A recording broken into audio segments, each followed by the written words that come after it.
The video you're about to watch has been sitting in my drafts folder for 2 years. Why? Because it was still very raw and painful.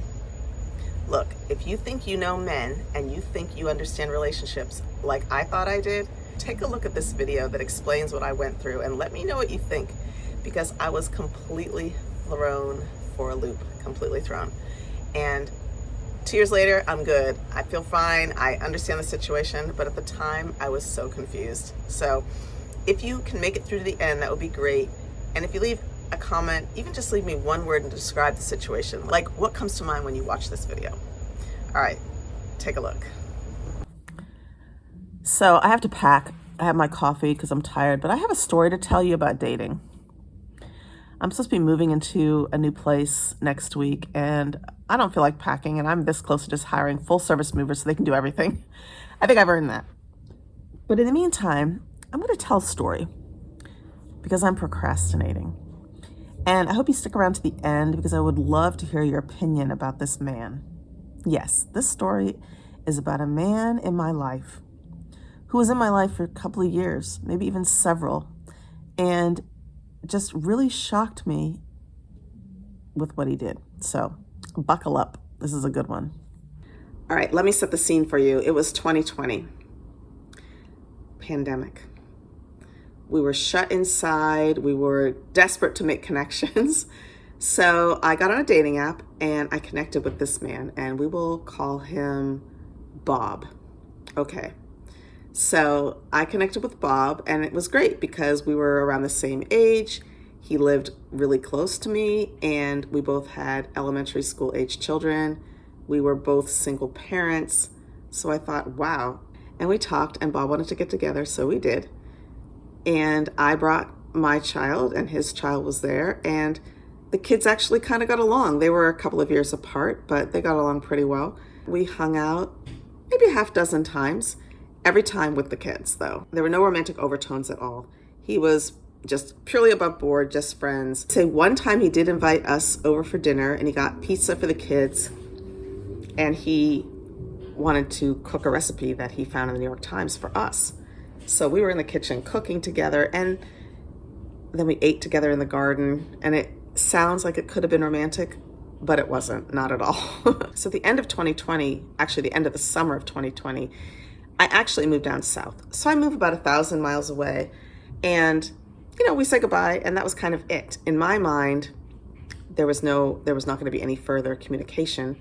In my mind, that was just some man I met on a dating app. There was no love connection. We were barely friends.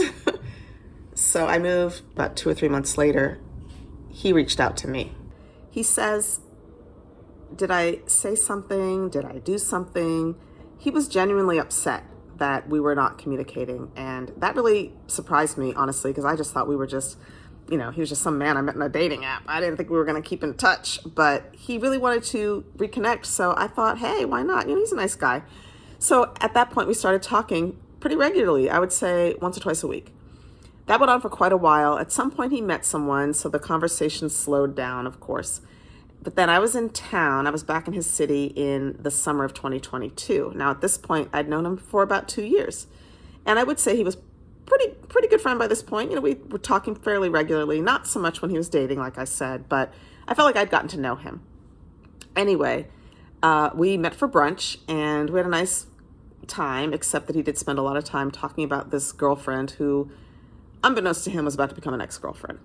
So when she broke up with him shortly after our brunch, he started to call me a lot more frequently. We had been talking maybe once or twice a week at most over the course of that year. Very infrequent when he was dating her. But that had been the most that we had ever talked. And now the calls went to maybe 4 or 5 times a week. We were talking all the time. And I had also gone through something pretty horrible at that time. So we were both very kind of just broken open, raw, vulnerable. So that really helped us to connect really quickly because I was seeking advice, and so was he, and I was seeking comfort, and so was he, and we kind of found that in each other, and that also drew us pretty close. We got pretty close because of that.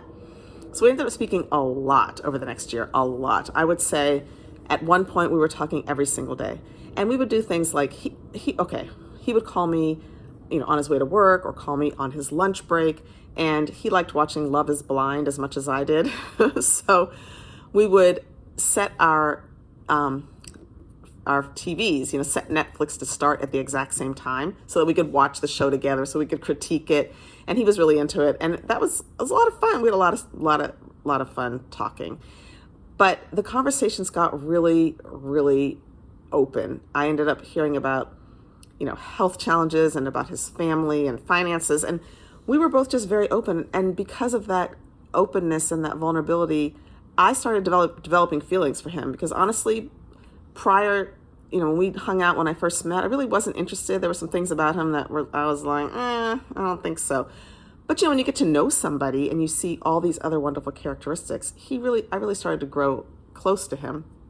But because of my challenges, I ended up doing a lot of traveling. I started my YouTube channel. He subscribed. He would watch every single video. He would comment on every single video, mostly just privately, one-on-one, but give me feedback. And it was great. And at this point, I decided, okay, I'm going to leave the South. I'd been living in the South. It had been a pretty negative experience. So I said, okay, I'm going to move abroad, which is why I started the YouTube channel. So I'm going to move abroad. And I needed a place to stay. I had like a short time frame where I needed a place to stay. And he's like, you can just stay with me. No big deal. You can hang out as long as you want. And I was like, okay, that's nice.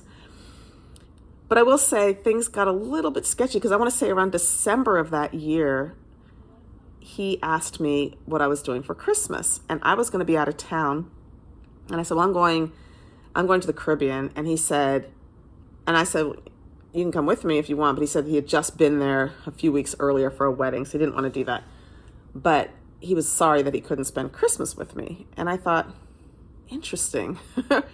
Mixed signals, right? I mean, we're just friends. Because over the course of that year, when he talked to me over and over and over and over again about his girlfriend, it really got to a point where I said, I'm going to start charging you for bringing her name up, because I was really getting tired of talking about her. Because while he would talk about her, he would say there was no good, basically saying things. I don't think he said this specifically, but he basically was saying there's just no other good women in the world. Like, that was it for him. He was ready to marry her, and there are no good women around. And I'm like, what am I, like chopped liver? So that was kind of hurtful. And I brought that up a few times, and he apologized or whatever, but acting like we're just friends. And so he's sorry that I got mixed signals, but he kept giving me mixed signals, starting with asking to spend Christmas with me. I don't know too many men that want to spend Christmas with you that are just buddies. I mean, sometimes, but it was a little bit confusing. Okay. Then when he said I could stay at his house in between leaving the South and moving abroad, he said I could stay with him indefinitely. And I was like, And so he put me on FaceTime, and he showed me the bedroom that I would have.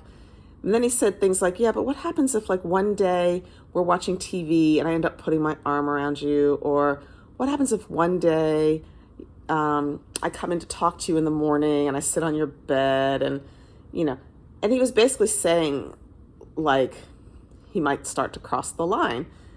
And we had some conversations about that. And I never brought that up. I never said, what would happen if I ended up kissing you when we're watching TV? He was the one making these types of comments.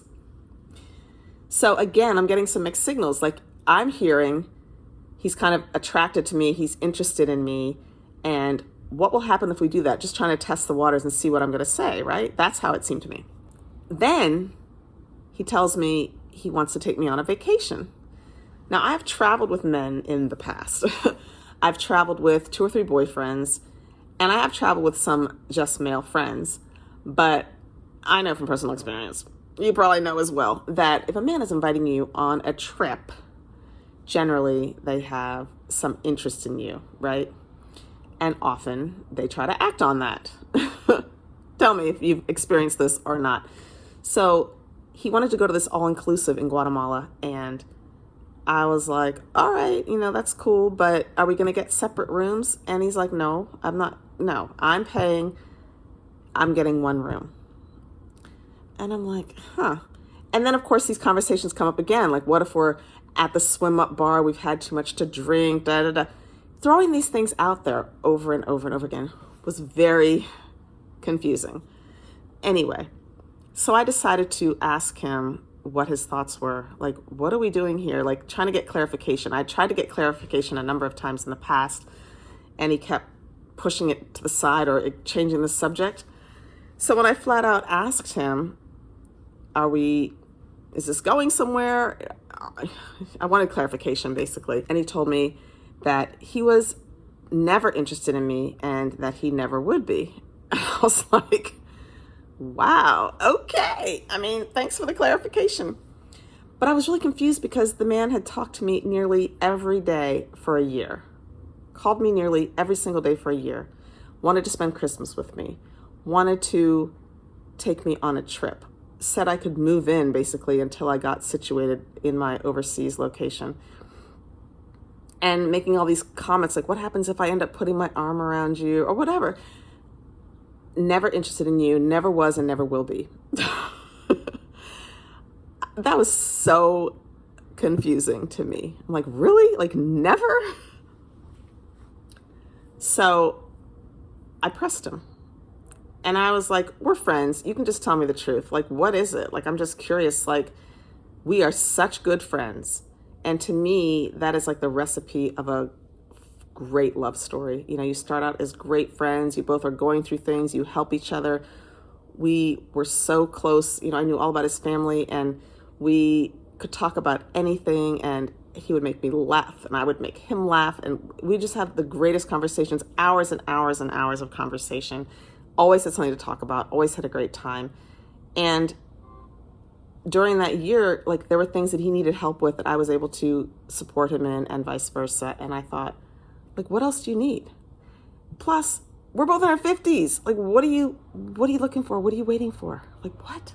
So I pressed him and I asked him, and you know what he said? This is a direct quote. You're bottom heavy and you don't have a job.